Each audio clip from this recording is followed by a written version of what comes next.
My life on the road meant countless nights in unassuming hotels. I never sought luxury, just a simple bed and a shower. In all those years, I'd never encountered anything unsettling, never even considered the possibility of danger or strange encounters. That sense of security shattered during a training trip to a quiet Pennsylvania town. The hotel itself seemed ordinary enough, but a strange chill hung in the air. Its small lobby, draped in a weary crimson carpet, carried a scent that felt both familiar and deeply unsettling. A silent woman at the front desk gave me my room key, and I rode the elevator to the third floor. A sense of unease already beginning to stir. The hallway stretched out, an unnerving tunnel of silence, its emptiness almost palpable. Inside, my room offered the usual sparse comforts. A narrow bed, a simple desk, a tiny bathroom. I dropped my bag, flicked on the TV, and tried to shake off the road weariness. Hours of driving had left me exhausted. After a quick shower and a futile attempt to relax with the television, I finally drifted towards sleep. Then, in the deepest part of the night, a faint scrape across the floor jolted me awake. My mind, still swimming in sleep, tried to dismiss it as the ice machine, or some distant hallway murmur. I fought against waking, clinging to the edge of slumber. But the sound returned, a soft, deliberate whisper of something moving. Prepare yourselves for a tale that reveals how even the most enchanting destination can shroud the darkest horrors. My breath hitched. Slowly, cautiously I moved, my body stiff with a sudden icy fear. I bent down, picking up the folded paper. Inside, the words were a jagged mess, scrawled by an unsteady hand. Just a few terrifying words. Someone was watching me from deep within the hotel. My heart hammered against my ribs, a frantic drum. There had been no sound, no footsteps, just the suffocating silence of the hallway after the note appeared. I stood in the center of the room, paralyzed by a terrible choice. Confront the unknown or barricade myself? I slammed the chain lock home, and then scrambled onto the bed, pressing myself against the wall, seeking solid ground. The lamp stayed on, a fragile beacon against the encroaching terror. Sleep was a distant memory, replaced by a raw, throbbing dread. 20 minutes crawled by, each second stretching into an eternity, before the soft scrape returned, a fresh stab of fear. Prepare yourselves for a tale that reveals how even the most enchanting destination can shroud the darkest horrors. My feet felt heavy as I approached, my hand trembling as I picked it up.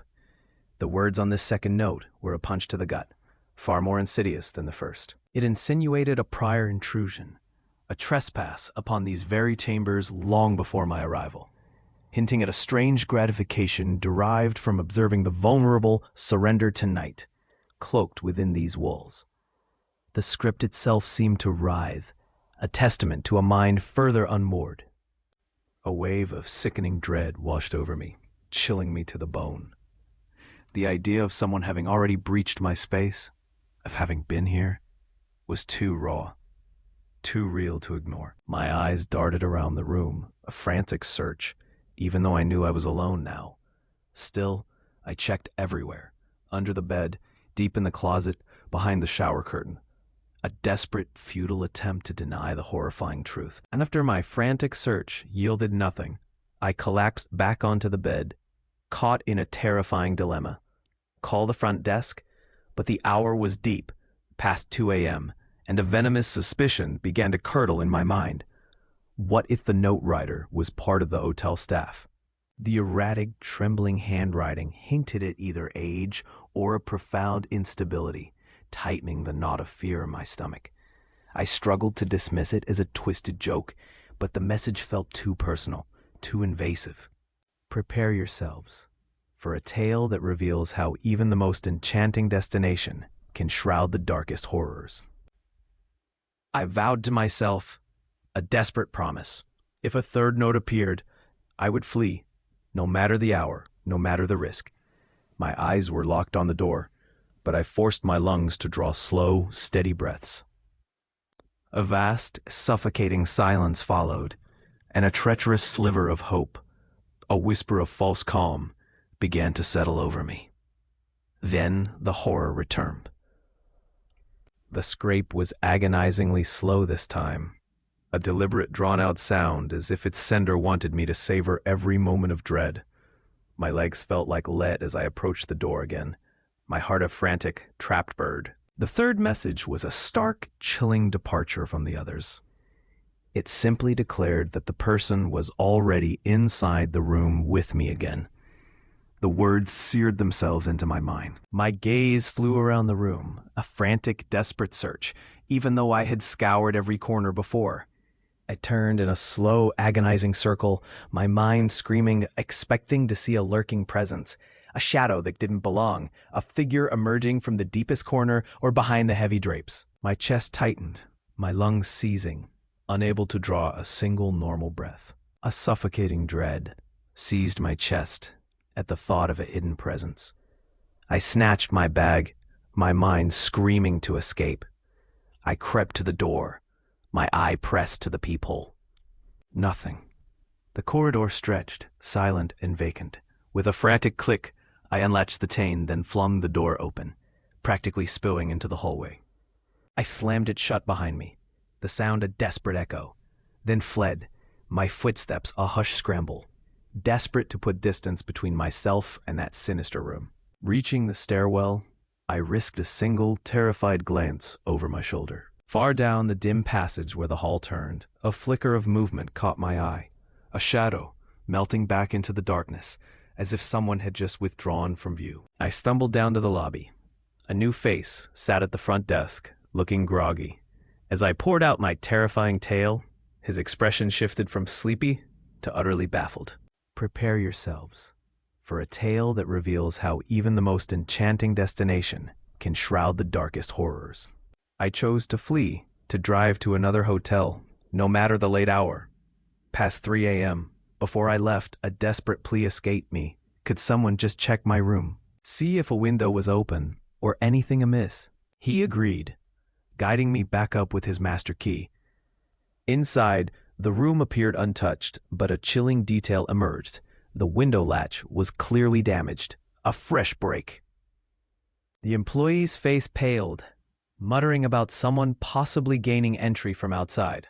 I snatched my bag and bolted the instant his words died. 20 minutes away, in a different hotel, sleep was a fragile illusion. The next morning, a call to the first hotel yielded nothing but hollow assurances. No anomalies, no camera footage, no other guest complaints. They dismissed it as a bizarre misunderstanding, but I didn't believe a word. I felt a cold certainty that he was lying, that something profoundly unsettling lurked within those walls. The icy sensation of being watched from just beyond my door still haunts me. But the most tormenting thought is that final note, claiming they were already inside with me again. It gnaws at my sanity, making me wonder if it was a sick joke, yet the shattered window latch screams a different truth.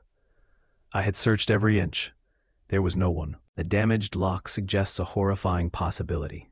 They had been entering and leaving, a silent, unseen presence, long before I ever suspected a thing.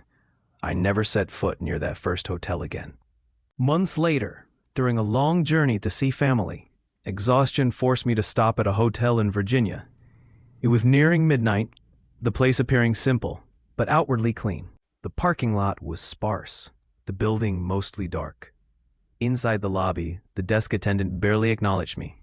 He handed over my key, and I headed to the third floor. The hallway lights were low, and nearly every door bore a "Do Not Disturb" sign, as if the occupant sought absolute solitude. It felt like a place one only stayed out of sheer necessity.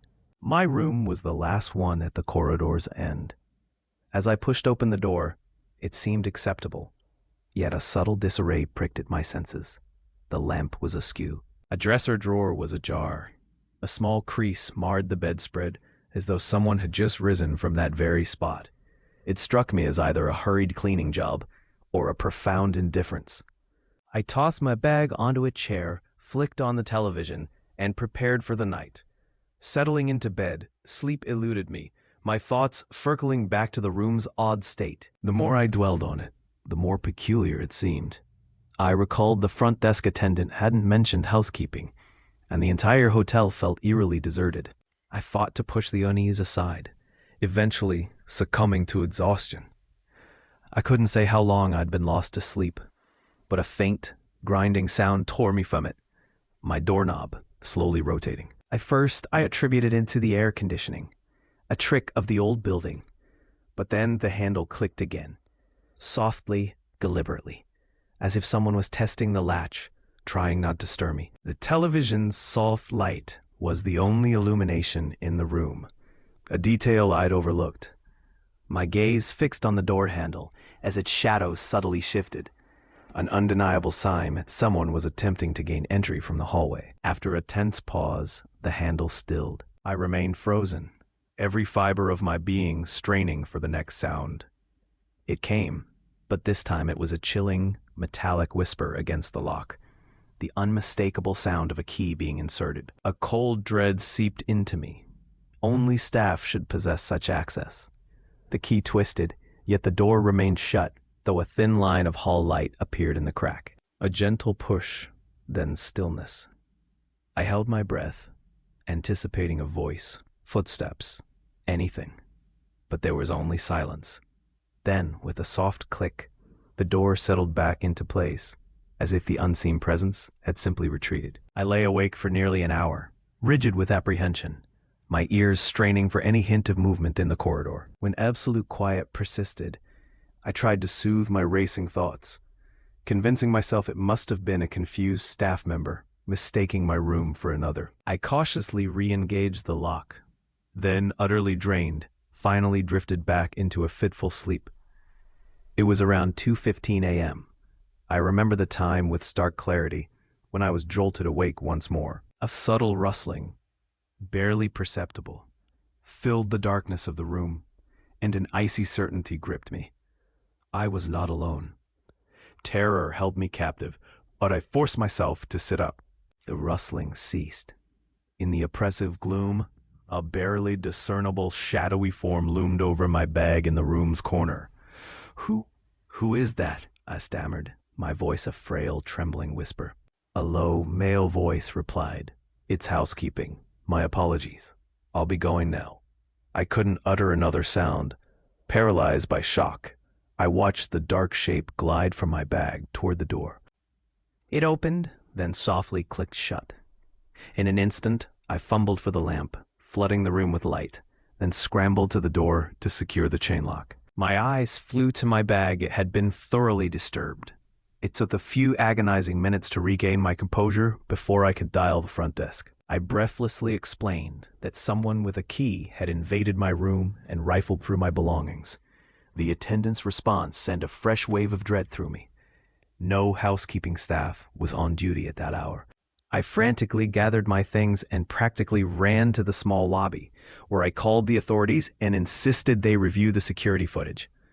Once officers arrived, the desk worker finally agreed. The playback revealed a large, unsettling figure repeatedly pacing the halls, approaching my door several times before finally using a key to enter my room.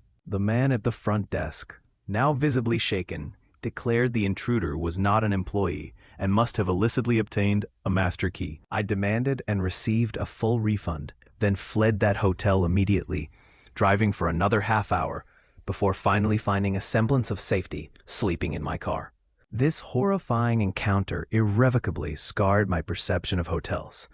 I've often pondered if I could have pursued legal action against the establishment for their oversight or for jeopardizing a guest, but the thought of reliving it was too much. Now I simply try to push the memory away.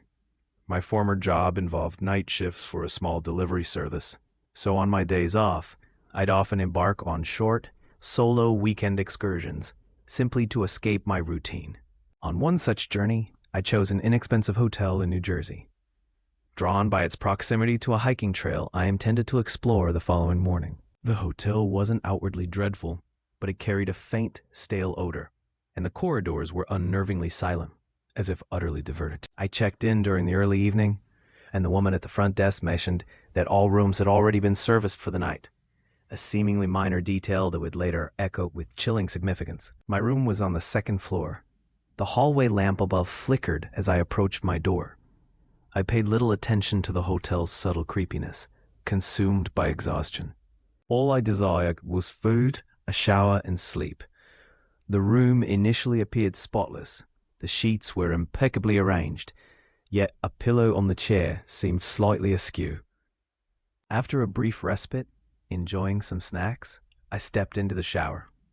Emerging, I found the bathroom mirror obscured by mist, and an unexpected chill had seeped into the air, colder than before. I tried to dismiss it, then settled into bed.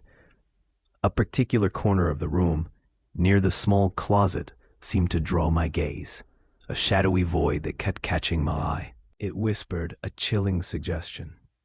A silent observer stood there, even as logic screamed it was empty. Sleep eventually claimed me, but it was a fleeting escape. Sometime after midnight, a peculiar, hushed sound dragged me back to consciousness. A soft glide across the carpet, emanating from that very corner. My eyes fluttered open, slowly, cautiously, as I strained to hear. The thin curtains offered little shield against the parking lot's faint glow, leaving the room in a murky twilight. Perhaps, I told myself, it was just a phantom of sleep, a half-dream. But then a different sound pierced the silence, a soft, shallow breath, distinctly not my own, drifting from the vicinity of the closet. An instant icy fear locked me in place. The breathing was slow, almost ragged, as if someone was desperately trying to muffle their presence. I desperately tried to rationalize it, to blame the air conditioner. Prepare yourselves for a tale that reveals how even the most enchanting destination can shroud the darkest horrors. But a morbid compulsion, a terrible need to know, forced me upward. Slowly, I pushed myself onto my elbows, my gaze fixed on the closet's dark recess. For a moment, it was just shadow, an empty void. Then the details surfaced, a tiny shift that sent a sickening jolt through my stomach. The closet door, which I distinctly remembered leaving wide open after my earlier check, was now subtly ajar, not fully closed but undeniably shifted, as if a hand had gently nudged it. My eyes locked onto the narrow gap, my breath held, straining to catch any sound. The soft breathing vanished the instant I moved, a sudden terrifying silence that amplified my dread. It was a chilling confirmation. Whatever was there, it knew I was awake. Prepare yourselves for a tale that reveals how even the most enchanting destination can shroud the darkest horrors. My hand fumbled for the doorknob, turning it with agonizing slowness, and I slipped out into the empty hallway. The corridor stretched before me, a vast, silent expanse, even more desolate than I remembered. My heart hammered against my ribs, a frantic drumbeat in my ears, making my head feel heavy. I stumbled downstairs to the front desk, but it was deserted. A phone rang, its insistent chirping echoing in the empty space unanswered. Trapped in indecision, I wrestled with the choice: wait in this unsettling quiet, or search for help myself. The thought of returning to my floor alone was unthinkable. After a few agonizing minutes, the front desk attendant finally emerged from a back room, her expression weary. My words tumbled out in a rush. Someone was in my room. She looked utterly bewildered, stating that all housekeeping staff had departed for the night, and only she and an older housekeeper, who'd left hours ago, possessed room keys. She offered to accompany me back to the room, or move me to a new one, but her unruffled demeanor struck me, a stark contrast to my own terror. Her calm made me second-guess my own sanity, a sliver of doubt creeping in. Still, I insisted she come with me just to verify. Together, we ascended. I braced myself, expecting to find the closet gaping or some blatant sign of intrusion. But as we stepped inside, an unsettling normalcy greeted us. The closet door stood wide open, the pillow on the chair perfectly aligned. Nothing appeared disturbed, yet I knew what I had seen, what I had felt. The woman methodically checked every corner, behind the drapes, in the bathroom, beneath the bed, finding nothing. She suggested it might have been a nightmare, or perhaps I'd woken disoriented. Her words stung, a quiet insult to my terrifying experience. But weariness and a creeping embarrassment, kept me from arguing. Reluctantly, I agreed to a different room down the hall. She handed me a new key, then left me to my unease. I hastily gathered my belongings, secured the new door, and then meticulously searched every inch of the space, twice, before daring to lie down again. Sleep remained a distant hope, my eyes wide with persistent fear. It was barely 1 a.m., and the night stretched before me, an unending expanse of dread, every nerve ending strained, listening for the slightest anomaly. After nearly an hour, just as the edge of sleep began to blur my senses, a sound ripped through the quiet, turning my blood to ice. It was the slow, deliberate roll of a housekeeping cart, its wheels groaning, echoing down the hall. A chilling realization struck me.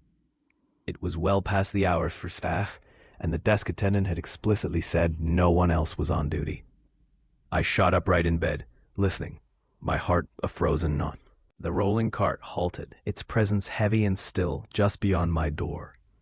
I froze, every muscle rigid, my breath catching in my throat as I strained to hear. Then a new sound, far more chilling, reached me.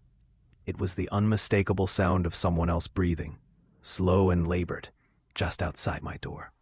A sound identical to the terrifying whispers of life I'd heard from within the first room. The eerie rhythm continued for what felt like an eternity. A desperate urge to flee, to reach my phone on the desk, warred with a paralyzing terror that held me captive.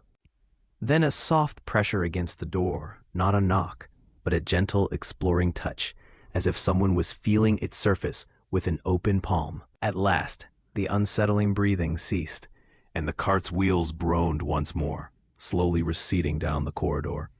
After a few agonizing minutes, I crept to the door and peered through the peephole. The hallway was utterly deserted. The cart vanished. My hand instinctively went to my phone, but a bitter certainty stopped me. They would dismiss me as delusional. I secured the chain, shoved a chair against the door for meager defense, and sat wide-eyed through the endless hours until dawn. My mind replayed the horrors of the first room, the phantom breathing echoing in my memory. I desperately tried to rationalize it, to believe it was just a cruel prank from another guest on the floor. As the first light of morning touched the sky, I finally escaped the room and descended to the lobby to check out. The woman from the night was gone, replaced by a man with a tired face. I recounted my terrifying ordeal, and he regarded me with an unsettling, questioning gaze. Then he uttered words that still send a shiver down my spine. He revealed they hadn't employed a housekeeper for the past week. The night staff simply hadn't returned. He explained that he or another front desk attendant had been covering the cleaning duties. A chilling suspicion settled over me. He seemed to be holding back, perhaps protecting the hotel's reputation. I pressed him about the missing housekeeper having room keys, and he confirmed she did. I fled the hotel the moment he finished speaking, never glancing back. My mind reeled, haunted by the earlier desk attendant's assertion that all rooms had been serviced, despite the revelation that no housekeeper had been on staff for a week. I couldn't discern if she had lied or genuinely believed the absent worker was responsible. But the ragged breathing, both inside my room and outside my door, had been terrifyingly real. The memory of the closet door, shifting as if by an unseen hand, still curdled my stomach. A dreadful certainty solidified. Someone had been concealed within that room before my arrival, and they had likely remained hidden somewhere in the hotel throughout my night of terror. My current role is a house person at another hotel, a blend of general maintenance and light housekeeping. Primarily, I assist the front desk, which often means fixing guest appliances or delivering supplies.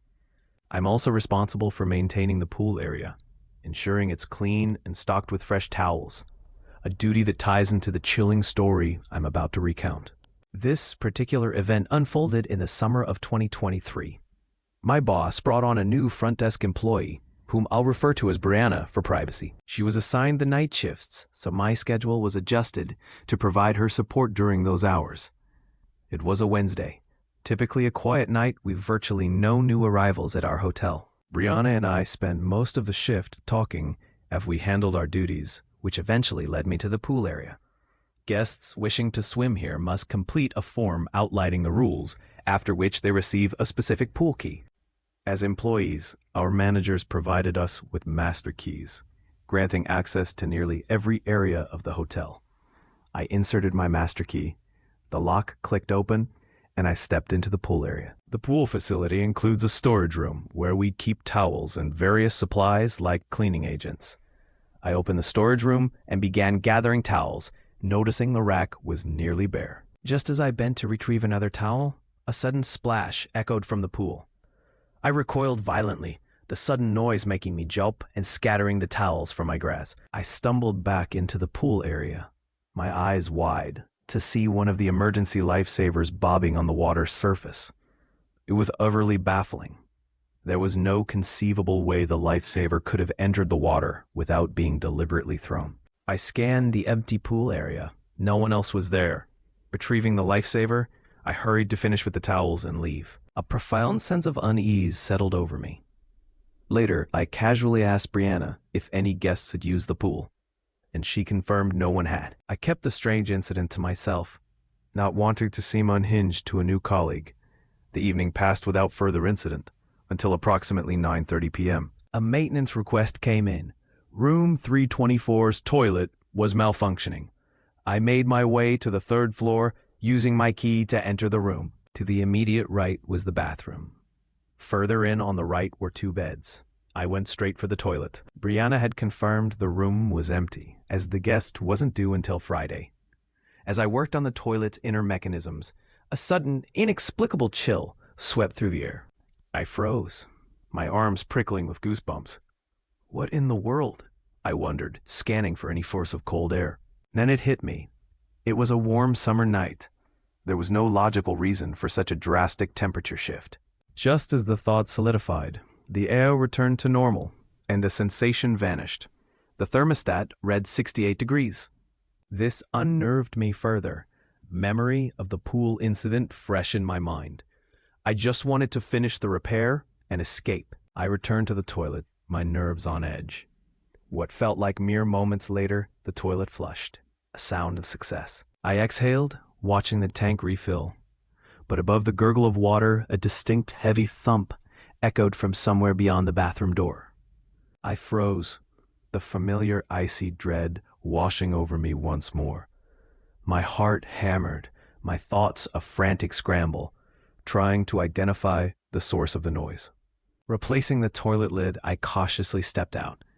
My gaze swung right, past the 2 beds, past the room phone dangling from the nightstand. My eyes fixed on something far more terrifying. In the room's far corner, beside one of the beds, stood an impossibly tall, utterly motionless figure. The sight stole my breath, locking me rigid in the bathroom doorway. I could discern no features, only a profound inky blackness, a stark silhouette against the dim light, like a shadow given form. It was so still, so silent, it seemed almost unreal. Then I swear it moved. I couldn't tell which part of it shifted, but the subtle, undeniable motion was enough. I practically launched myself at the main door, tearing it open with such force I nearly struck myself. I slammed it shut behind me and scrambled downstairs to the lobby, where Brianna was. I mumbled something about clocking out, and we exchanged hurried goodnights. The drive home was a blur of frantic thoughts, my mind racing to comprehend what I had just witnessed. The pool incident and the horror in room 324 now felt chillingly linked. I had no explanation for the entity I'd seen.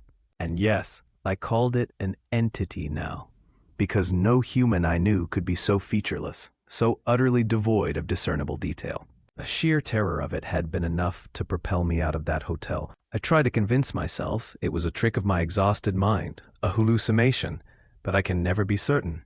Thankfully, nothing so profoundly disturbing has occurred since, and for that, I am eternally grateful.